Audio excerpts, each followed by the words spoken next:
Assalamualaikum warahmatullahi wabarakatuh. Kepada yang terhormat Ibu Naila Riza Umami MPD, selaku dosen pengampu mata kuliah Evaluasi Pembelajaran Ekonomi. Pada pembahasan kali ini, tema yang kami bawakan adalah pengembangan instrumen evaluasi.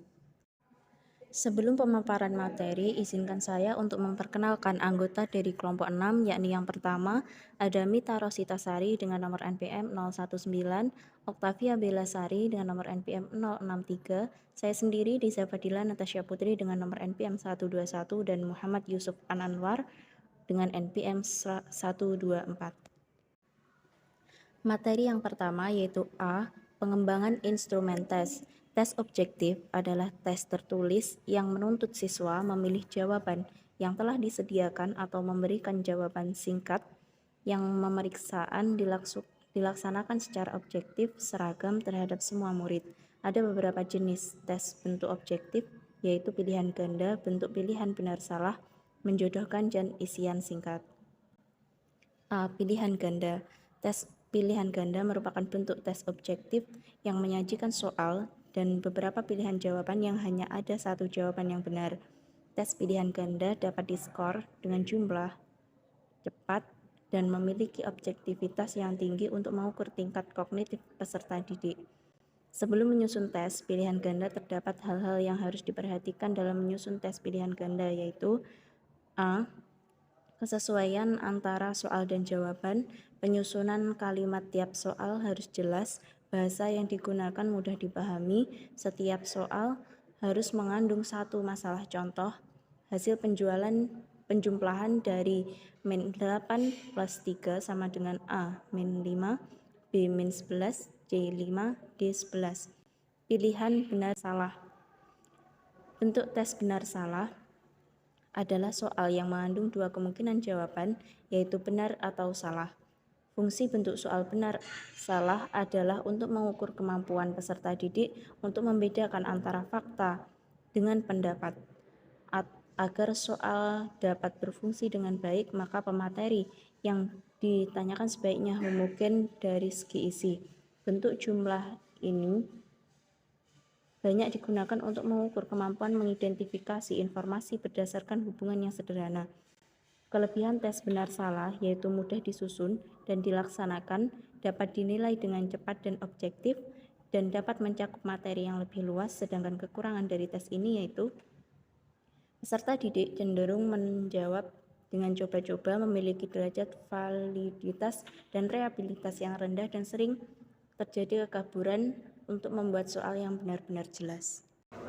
Selanjutnya yaitu C. Menjodohkan.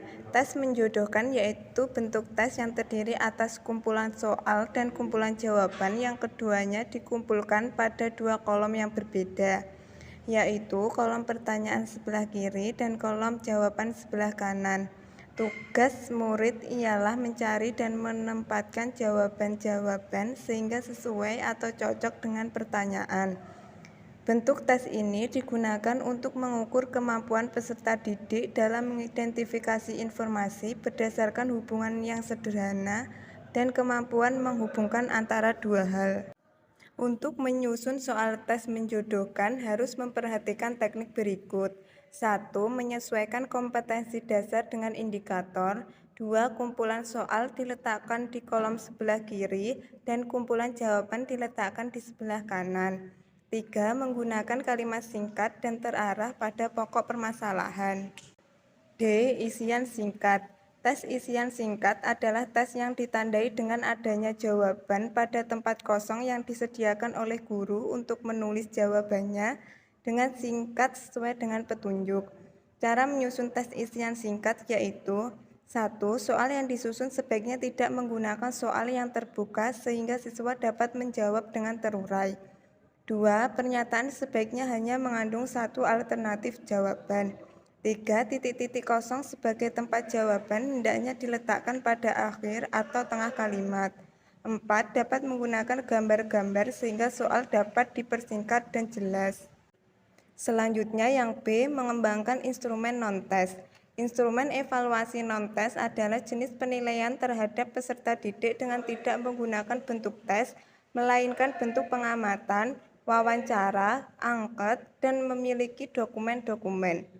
Bentuk instrumen non-tes dapat berupa checklist, skala, atau catatan pengamatan. 1. Langkah pengembangan instrumen non-tes. A. Spesifikasi instrumen. Spesifikasi instrumen terdiri atas tujuan dan kisi-kisi instrumen. Tujuan pengembangan instrumen non-tes sangat tergantung pada data yang akan dihimpun. Instrumen non-tes mencakup afektif dan psikomotorik. Ditinjau dari tujuannya, instrumen ranah afektif dibedakan menjadi 5, yaitu instrumen sikap, minat, konsep diri, nilai, dan moral. Ada 4 hal yang perlu diperhatikan ketika menyusun spesifikasi instrumen, yaitu tujuan pengukuran, kisi-kisi instrumen, bentuk dan format instrumen, dan panjang instrumen. B. Menulis instrumen. Instrumen disusun berdasarkan kisi-kisi yang telah dibuat. Instrumen dapat berbentuk pernyataan atau pertanyaan. Kaidah yang perlu diperhatikan ketika menulis butir instrumen adalah hindari kalimat yang mengandung banyak interpretasi. Rumusan pernyataan atau pertanyaan singkat. Satu pernyataan hanya mengandung satu pikiran yang lengkap. Pernyataan dirumuskan dengan kalimat sederhana. Hindari penggunaan kata-kata selalu, semua, tidak pernah, dan sejenisnya. Hindari pernyataan tentang fakta atau yang dapat diinterpretasikan sebagai fakta. Baik, perkenalkan nama saya Octavia Pilasari dengan NPM 3 angka dari belakang 063. Materi yang selanjutnya menentukan skala instrumen. Ada beberapa skala yang biasa digunakan dalam mengukur ranah afektif. Di antaranya adalah skala Likert, Thurston, dan beda semantik. Langkah-langkah mengembangkan skala: menentukan objek sikap yang akan dikembangkan skalanya, menyusun kisi-kisi instrumen skala sikap, menulis butir pernyataan, melengkapi butir pernyataan dengan skala sikap, bisa genap 4 atau 6 dan bisa ganjil 5 atau 7. Yang selanjutnya, sistem penskoran. Sistem penskoran yang digunakan tergantung pada skala yang digunakan. Misalnya, apabila digunakan skala Thurston, maka skor tertinggi tiap butir ada 7 dan terendah 1. Selanjutnya, dilakukan untuk tingkat siswa dan tingkat kelas, yaitu dengan mencari rata dan simpangan bagus. Skor hasil analisis digunakan untuk menafsirkan ranah afektif dari setiap siswa dan kelas terhadap suatu objek. Hasil tafsiran perlu ditindaklanjuti oleh guru dengan melakukan perbaikan-perbaikan seperti perbaikan metode pembelajaran, penggunaan alat peraga, dan lain-lain. Selanjutnya, telaah instrumen. Kegiatan pada telaah instrumen adalah meneliti tentang kesesuaian antara butir pertanyaan atau pernyataan dengan indikator, kekomunikatifan bahasa yang digunakan, kebenaran dari tata bahasa yang digunakan, ada tidaknya bisa pada pertanyaan atau pernyataan, kemenarikan format instrumen, kecukupan butir instrumen sehingga tidak membosankan. Telah dilakukan oleh pakar dalam bidang yang diukur dan akan lebih baik bila ada pakar penilaian. Telah bisa juga dilakukan oleh teman sejawat. Panjang instrumen berhubungan dengan masalah kebosanan. Lama pengisian instrumen sebaiknya tidak lebih dari 30 menit. Pertanyaan yang diajukan dengan jangan sampai bisa, yaitu mengarahkan jawaban responden pada arah tertentu, positif atau negatif. F. Merakit instrumen. Setelah instrumen diperbaiki, selanjutnya dirakit dengan memperhatikan format tata letak, urutan pernyataan dan pertanyaan. Format harus menarik, urutan pernyataan sesuai dengan aspek yang akan diukur. Selanjutnya, uji coba instrumen. Setelah dirakit, instrumen diuji cobakan. Sampel uji coba dipilih yang karakteristiknya mewakili populasi yang ingin dinilai. Ukuran sampel minimal 30 orang, bisa berasal dari satu sekolah atau lebih. Pada saat uji coba, yang perlu dicatat adalah saran-saran dari responden atau kejelasan pedoman pengisian instrumen, kejelasan kalimat, waktu yang digunakan, dan lain-lain.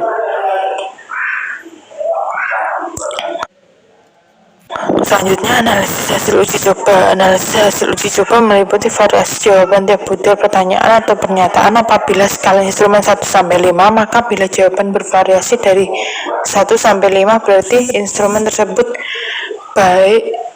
Namun apabila jawaban semua responden sama, misalnya 3 semua, maka instrumen tergolong tidak baik.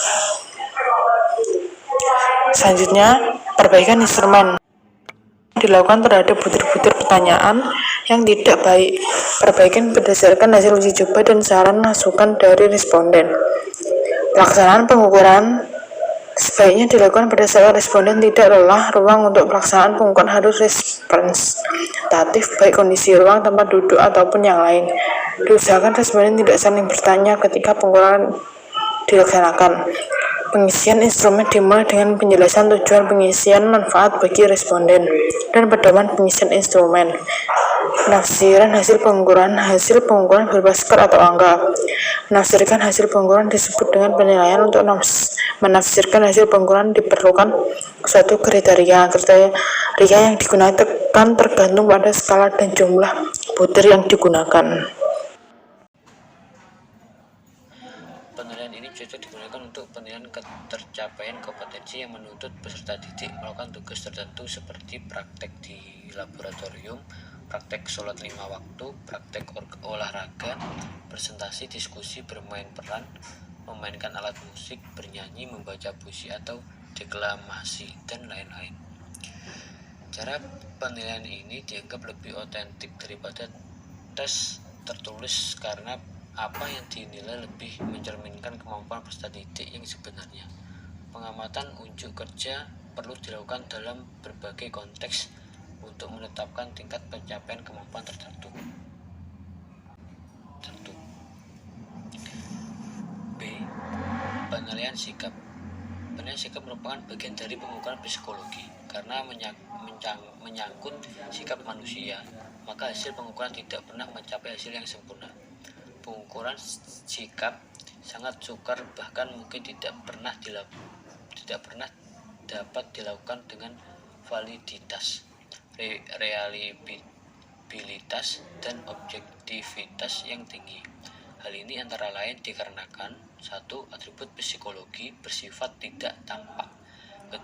Indikator-indikator perlu jumlahnya terbatas. 3. Respon dipengaruhi oleh variabel-variabel tidak relevan seperti suasana hati, kondisi, dan situasi sekitar. Dan 4. Banyak sumber kesalahan, baik dari penilaian yang dinilai, alat yang digunakan, atau cara analisis. C. Penilaian proyek. Penilaian proyek merupakan kegiatan penilaian terhadap suatu tugas yang harus diselesaikan dalam periode atau waktu tertentu. Tugas tersebut merupakan suatu investigasi sejak dari perencanaan, pengumpulan data, perorganisasian, pengolahan, dan penyajian data. Penilaian dapat digunakan untuk mengetahui pemahaman, kemampuan mengaplikasikan, kemampuan menyelidikkan, dan kemampuan menginformasikan peserta didik pada mata pembelajaran tertentu secara jelas. Dalam penilaian proyek, setidaknya ada 3 hal yang perlu dipertimbangkan, yaitu 1. Kemampuan pengolahan kemampuan peserta didik dalam memilih topik, mencari informasi, dan mengolah waktu pengumpulan data, serta penulisan laporan. 2. Relevansi kesesuaian dengan mata pembelajaran dengan mempertimbangkan tahap pengetahuan, pemahaman, dan keterampilan dalam pembelajaran. 3. Keaslian proyek yang dilakukan peserta didik harus merupakan karyanya dengan pertimbangan kontribusi guru berupa petunjuk dan dukungan terhadap proyek peserta didik. 3. Penentuan kualitas instrumen non-tes yang dikembangkan. A. Reliabilitas. Teknik penentuan reliabilitas dapat menggunakan tes retest, tes paralel, tes belah dua. Rumus yang dapat digunakan antara lain korelasi produk momen, Spearman, Brown, alpha, dan lain-lain. Reliabilitas instrumen tertentu dari besarnya koefisien korelasi. Koefisien reliabilitas mencerminkan hubungan sektor skala yang diperoleh atau X dengan skor sesungguhnya atau skor murni. Koefisien reliabilitas sebesar 0,9 memiliki arti berbeda yang tampak pada skala mampu mencerminkan 90% dari variasi skor murni. B. Validitas. Kevalidian instrumen non-tes yang dikembangkan dapat dilihat dari validitas isi dan konteks teori yang mendasarinya. Ketetapan dalam menentukan definisi konseptual, definisi operasional, dan penetapan aspek serta indikator yang dicerminkan. Faktor yang melemahkan validitas. 1. Identifikasi kawasan ukur tidak cukup jelas. Kedua, operasionalisasi konsep atau perumusan indikator yang tidak tepat. 3. Penulisan butir tidak mengetahui kaidah. Keempat, administrasi skala yang tidak berhati-hati atau kondisi subjek dan kondisi testing. Kelima, pemberian skor tidak cermat. Keenam, interpretasi yang keliru.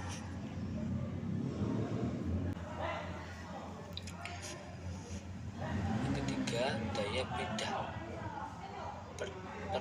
Pertanyaan pada instrumen non-tes harus dapat dibedakan sikap positif dan negatif. Indeks daya beda juga merupakan indikator keselarasan atau konsistensi antara fungsi butir dengan fungsi skala secara keseluruhan. Rumus yang dapat digunakan antara lain skor interval, korelasi, produk momen, persen. Terima kasih. Baik, demikian presentasi dari kelompok 6. Semoga bermanfaat. Saya akhiri, wassalamualaikum warahmatullahi wabarakatuh.